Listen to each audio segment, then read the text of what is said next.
Hello, aujourd'hui Corona 20.16, on va commencer par travailler sur de la mobilité chaîne postérieure. Ensuite on va faire du renfort sur l'arrière des épaules, on va faire des tirages menton, ok, en tempo. Ça je vous expliquerai le tempo après. Et on terminera avec un WOD, un couplet WOD en deux parties. Une première partie avec un nombre de répétitions qui va monter, une petite récup et après on va faire la même chose en descendant. Donc j'attaque avec de la mobilité sur la chaîne postérieure. Premièrement, je vais mobiliser les ischios. Donc je tends une jambe, je suis assis au sol, ok.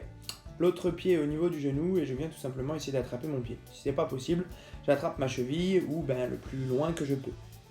Donc je vais garder ça 30 secondes, puis je vais changer de jambe et je vais refaire 30 secondes du coup sur l'autre jambe. Et une fois que j'ai fait jambe droite et jambe gauche, je vais faire les deux jambes en même temps pour 30 secondes. Puis je vais faire un deuxième tour. Ensuite, je vais faire des good morning asymétriques. Donc je pars pied largeur bassin, je vais avancer un pied d'une longueur de pied à peu près, je fléchis légèrement les deux jambes et je vais venir pousser mes fesses en arrière de manière à ressentir l'étirement sur l'arrière de la cuisse. Je fais 10 reps à droite, 10 reps à gauche. Ensuite, warm-up, je vais commencer par 10 good morning, bras tendus. Donc je tends les bras devant moi et en fait je vais effectuer mon good morning, jambes légèrement fléchies, en essayant de garder toujours mes bras parallèles au sol. Donc 10 répétitions là-dessus. Ensuite, je vais faire 10 rotations d'épaule vers l'avant, bras tendus, des petits cercles, ok. Puis 10 vers l'arrière. Et je terminerai enfin par 20 secondes de holo. Donc je pars position de boule au sol, genou, poitrine, je tends les bras au-dessus de mes épaules, voire un peu vers l'arrière. Si c'est trop facile, je tends une jambe ou les deux. Et je tiens 20 secondes comme ça en position de banane. Et je fais 3 tours. Renfort, donc je vais avoir 8 passages de 1 minute 30. Chaque minute 30, je vais effectuer 8 tirages menton. Donc je saisis ma charge par la poignée si j'en ai une. Et je vais venir la ramener jusqu'à mon menton, toujours en gardant la charge près de moi et mes coudes au-dessus de mes mains. La vitesse d'exécution ici sera une montée dynamique, ok. 2 secondes de pause en haut et 3 secondes de descente. Pas de pause en bas, je repars direct. Si vous n'avez pas de poignée sur la charge, bien sûr, vous pouvez tenir la charge de part et d'autre, tant qu'on respecte tous les standards que j'ai expliqués avant. Toujours les coudes au-dessus et la charge près de soi. Donc le WOD, on va avoir deux mouvements qui vont être du sumo deadlift high pull. Donc le soulevé de terre là où on va venir terminer le mouvement en tirant et en ramenant la charge jusqu'au menton.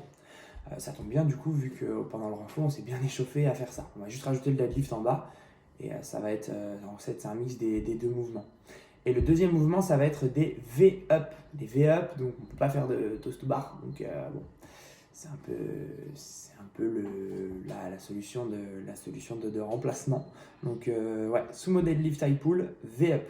Donc on va avoir un nombre de répétitions qui va aller de 1 jusqu'à 10. Donc on va commencer par faire un sumo deadlift high pull, un V-up, puis 2, 2, 3, 3, 4, 4, etc. jusqu'à 10. Une fois qu'on arrive à la série de 10, on va prendre 2 minutes de récup et après on va le refaire dans l'autre sens. Donc on va repartir sur 10 sumo deadlift high pull, 10 V-up, puis 9, 9, puis 8, 8, puis 7, 7, puis etc. Allez, je vous présente les mouvements et la manière de les adapter si c'est trop difficile. Premier mouvement du WOD, sumo deadlift high pull. Donc je vais placer mes pieds un peu plus larges que pour un deadlift classique, donc au moins plus large que ma charge. Ensuite, je vais venir ramasser la charge avec le dos bien droit. Et quand je vais arriver sur la fin de mon deadlift, je vais venir accélérer pour donner de l'élan et finir sur un tirage menton comme on l'a vu pendant le renfort. Toujours les coudes au-dessus de la charge. Puis je redescends jusqu'au sol. Deuxième mouvement, V-up. Je pars complètement couché, les pieds et les mains touchent le sol.